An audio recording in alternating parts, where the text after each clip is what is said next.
ہماری گفتگو کا آج دوسرا سلسلہ ہے۔ اس طرح کل بیان کیا کہ پروردگار عالم نے انسانیت، عالمیت اور بشریت کے لیے دو چیزیں بھیجی ہیں، ایک اللہ کی کتاب، دوسرا اہل بیت کا نور۔ اور آج اگر انسان گھاٹے میں ہے، آج اگر انسان خسارے میں ہے، آج اگر مسلمان پریشان ہیں، آج اگر مسلمان اپنے خون کے پیاسے ہیں، تو یہی وجہ ہے انہوں نے قرآن کو پکڑا ہے، اہل بیت کو چھوڑ دیا ہے۔ خدا نے صریحاً کہا کہ ہم نے تیری ہدایت کے لیے دو چیزیں بھیجی ہیں، اگر اہل بیت کو چھوڑو گے تو برباد ہو جاؤ گے، تباہ ہو جاؤ گے، اگر ان کا دامن پکڑو گے تو صراط مستقیم پہ چلو گے۔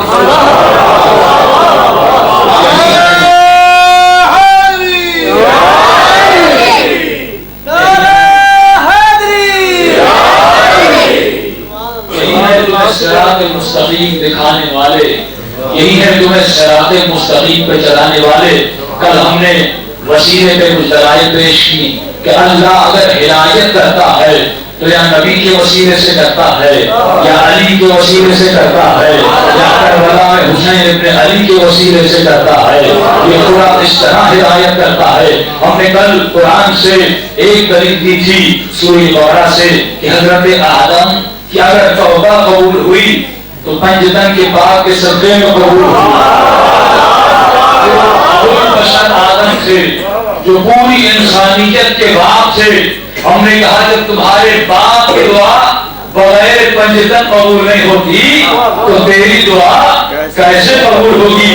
آج دوسری دلیل دیتے ہیں، وسیلے کی سب سے بڑی آیت کہ یا ایھا الذین آمنوا ابتغوا الیہ الوسیلہ، اے صاحب ایمان، اے کلمہ پڑھنے والو، جب بھی اللہ کی دربار میں آؤ تو اکیلے نہ آیا کرو، اپنے ساتھ کسی وسیلے کو لایا کرو،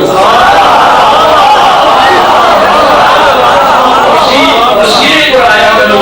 اور یہاں پر بھی کیونکہ وہ لوگ اعتراض بنانے میں بھی ماہر ہیں، ہم نے کہا آدم کی توبہ قبول ہوئی اسماء کے ذریعے سے، جو اللہ یہ جو اسماء ہیں یہ پنجتن پاک کے نام ہی ہیں، بیٹا کیا ہیں؟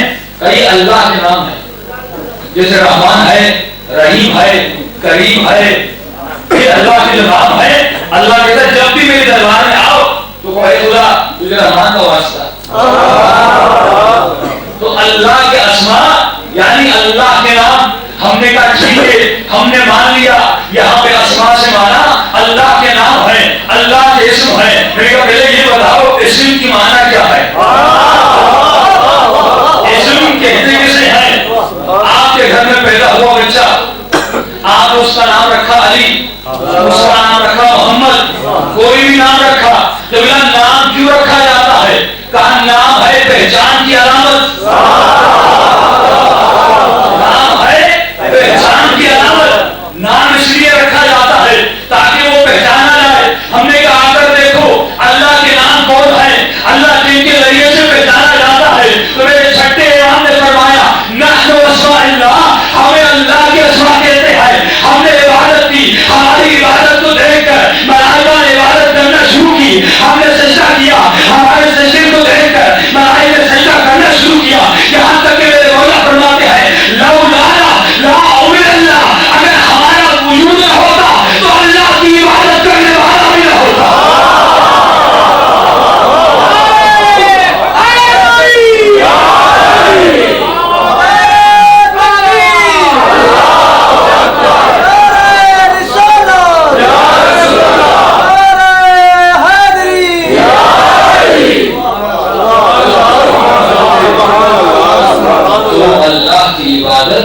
کرنے والا بھی نہ ہوتا۔ اللہ ہے جن آنکھوں سے نظر نہیں آتا، جو ذہن میں نہیں سماتا، جو لا مکانی ہے، لا زمانی ہے، اب ہے کسی کی طاقت جو اللہ کو پہچانے؟ اس کی پہچاننے کا ایک ہی ذریعہ ہے کہ وہ اپنی صفتوں کو اس دنیا میں بھیج دے۔ بھائی ظاہری بات ہے، عقلی بات بتا رہا ہوں. خدا کہے کہ میں کریم ہوں، میں رحیم ہوں، اللہ کیسے پتا چلے کہ وہ کیسا رحیم ہے؟ وہ تو دنیا میں نظر نہیں آتا، آنکھوں سے نظر نہیں آتا. اب کیسے پتا چلے کہ اللہ رحیم ہے؟ اہل بیت رحم کر کے بتائیں گے یہ اس طرح رحیم ہے. اللہ کہتا ہے میں کریم ہوں، یہ کس طرح کریم ہے؟ اہل بیت کرم کر کے بتائیں گے یہ اس طرح کریم ہے. اللہ کہتا ہے میں رازق ہوں، خدا تو کس طرح رازق ہے؟ مولا رزق دے کر بتائیں گے یہ اس طرح رزق دیتا ہے. خدا کہتا ہے میں مردوں کو زندہ کرتا ہوں، خدا تو کیسے مردوں کو زندہ کرتا ہے؟ میرے مولا بھی ٹھو کر کسی مردے کو زندہ کر کے بتائیں گے یہ اس طرح زندہ کرتا ہے.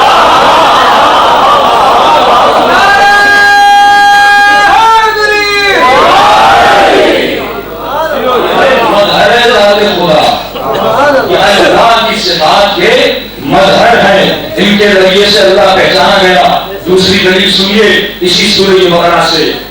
حضرت موسیٰ وَإِذِ اسْتَسْقَىٰ مُوسَىٰ لِقَوْمِهِ فَقُلْنَا اضْرِبْ بِعَصَاكَ الْحَجَرَ فَانْفَجَرَتْ مِنْهُ اثْنَتَا عَشْرَةَ عَيْنًا. قبلہ موسیٰ کی قوم کو لگی پیاس، کہ موسیٰ پیاس لگی پانی دے دے. یہ قرآن کی آیت ہے. میں سے کہنا چاہوں گا بندے سے مانگنا ہے بدعت. موسیٰ کی قوم موسیٰ سے کیوں مانگ رہی ہے؟ اللہ سے مانگے، اللہ پیاس لگی پانی دے دے. موسیٰ سے مانگ رہی ہے، کہیں کہ موسیٰ کی قوم مشرک کی طرح ان پڑھ تھی. ہم نے کہا ٹھیک ہے وہ ان پڑھ تھی، موسیٰ تو نبی ہے. مجھ سے نہ مانگو، یہ بدعت کا کام کر رہے ہو، یہ شرک کا کام کر رہے ہو. اللہ سے ڈائریکٹ مانگو. موسیٰ نے بھی نہیں کہا چلو ٹھیک ہے تمہاری نظروں میں تو نبی بھی معصوم نہیں ہے، اللہ کہہ دے گا اے موسیٰ اپنی قوم کو کہو کہ بدعت کا کام نہ کرے، شرک کا کام نہ کرے، مجھ سے مانگے تو اس سے نہ مانگے. بلکہ اللہ نے کیا کہا؟ یہ نہیں کہا. خدا نے کہا اے موسیٰ یہ جو عصا، یہ جو لکڑی تمہاری ہاتھ میں ہے اسے پتھر پر مارو. ایک چشمہ نہیں بلکہ 12 چشمے جاری ہو.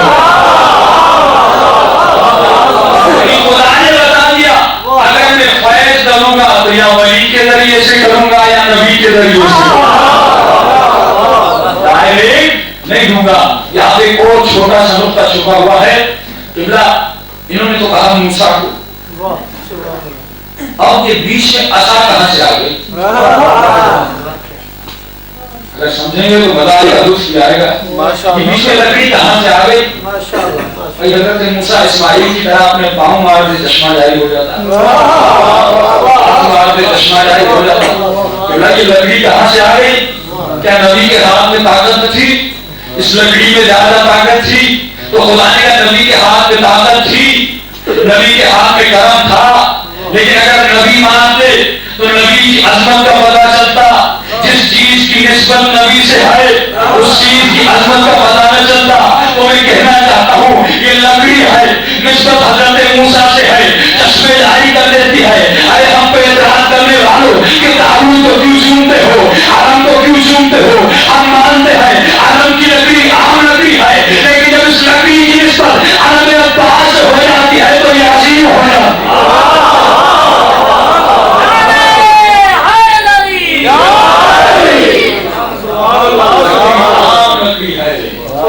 لیکن جب اس کی نسبت علم عباس سے ہو جاتی ہے وہ ہماری حاجتوں کو بھی پورا کرتی ہے، اس میں ہماری منتیں بھی پوری ہوتی ہے.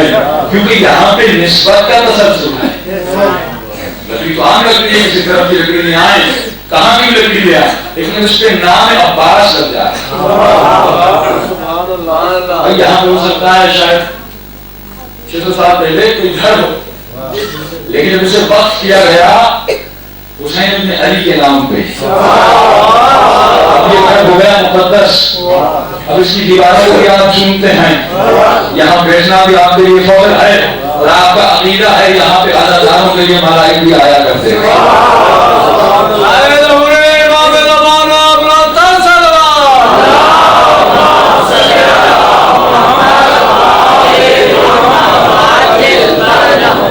دوسری دلیل سنیے قرآن سے بلو ان قرآن سنیت بالجبال وقطعت بالارض وظلمت بالموتى. یہ جو قرآن ہے اس کے ذریعے سے ہم زمین کے فاصلوں کو طے کرتے ہیں، قرآن کے ذریعے سے ہم مردوں کو زندہ کرتے ہیں، قرآن کے ذریعے سے ہم رزق بانٹتے ہیں۔ تو انسان جب یہ ظاہر قرآن وسیلہ بن سکتا ہے تو کیا ناطق قرآن وسیلہ نہیں بن سکتا؟ ظاہری قرآن ہی وسیلہ بن رہا ہے۔ ایک مولانا صاحب تھے،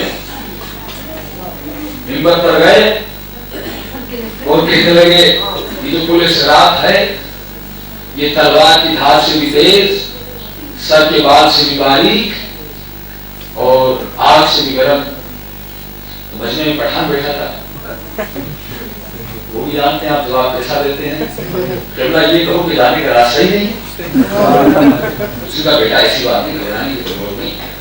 دیکھو جب پہلے خلیفۃ المسلمین اس پل صراط سے گزریں گے تو پل صراط تھوڑی سی کھل جائے گی، جب دوسرے خلیفۃ المسلمین گزریں گے تھوڑی اور بن جائے گی، جب تیسرے خلیفۃ المسلمین گزریں گے تو اور کھل جائے گی، جب چوتھے علی ولی اللہ گزریں گے تو پوری پل صراط کا دروازہ کھل جائے گا۔ وہ سننے والا کا پٹھان تھا، جواب بھی دینا جانتا تھا کہ قبلہ تینوں کو پیچھے رکھو، علی کو پہلے بھیجو تاکہ میں بھی گزر جاؤں، میرا ٹرک بھی گزر جائے۔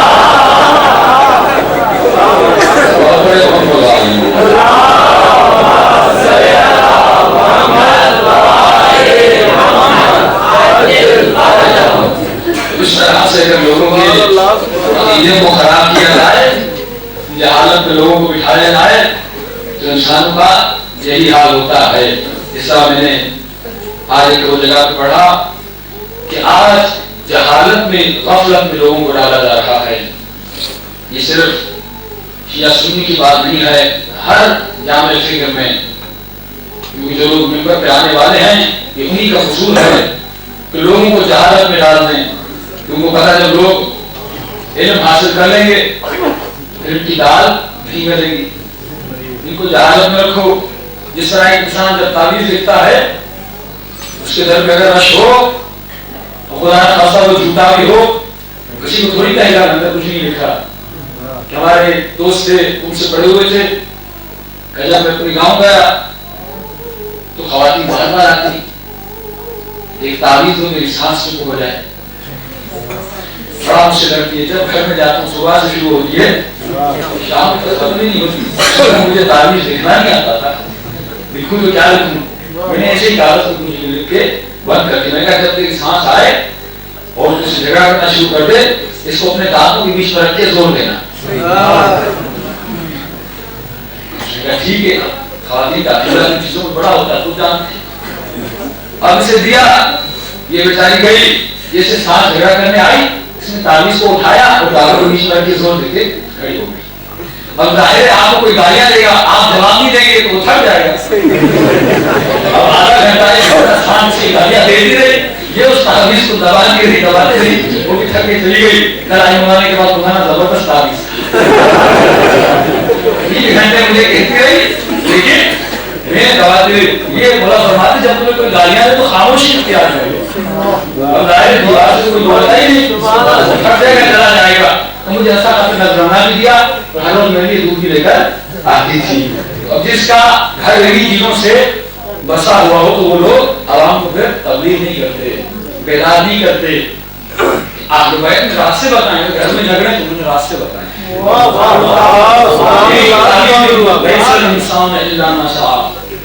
وہ انسان نہیں جو محنت نہیں کرتا، قرآن میں جو انسان محنت نہیں کرتے، علم حاصل نہیں کرتے، گھر میں ایسے پڑے رہتے ہیں، قرآن کی تعلیم حاصل نہیں کرتے، اہل بیت کی تعلیم حاصل نہیں کرتے، ان کے لیے خدا نے اولئک کالانعام، اور انسان حیوانوں کی طرح ہے۔ بھائی آپ کے اندر ایک ہی کمال ہے جو خدا نے عطا کیا ہے، وہ کمال انسانیت ہے۔ بھائی آنکھیں آپ کے پاس ہیں، کتے کے پاس بھی ہیں، حیوان کے پاس بھی ہیں، بلی کے پاس بھی ہیں، زبان ہو، ناک ہو، کان ہو، ہاتھ ہو، اعضائے نکاح ہو، جو چیزیں آپ کے پاس ہیں وہ حیوان کے پاس نہیں۔ 5 منٹ آپ بیٹھ کے سوچئے، یہ کھانا، یہ پیٹ کی محبت، یہ ساری حیوان کے پاس ہے۔ ایک ہی چیز انسان کے پاس ہے، وہ عقل ہے۔ وہ عقل کے نبی فرماتے انا العقل الاول، میں اور علی اس کائنات کی پہلی عقل ہے۔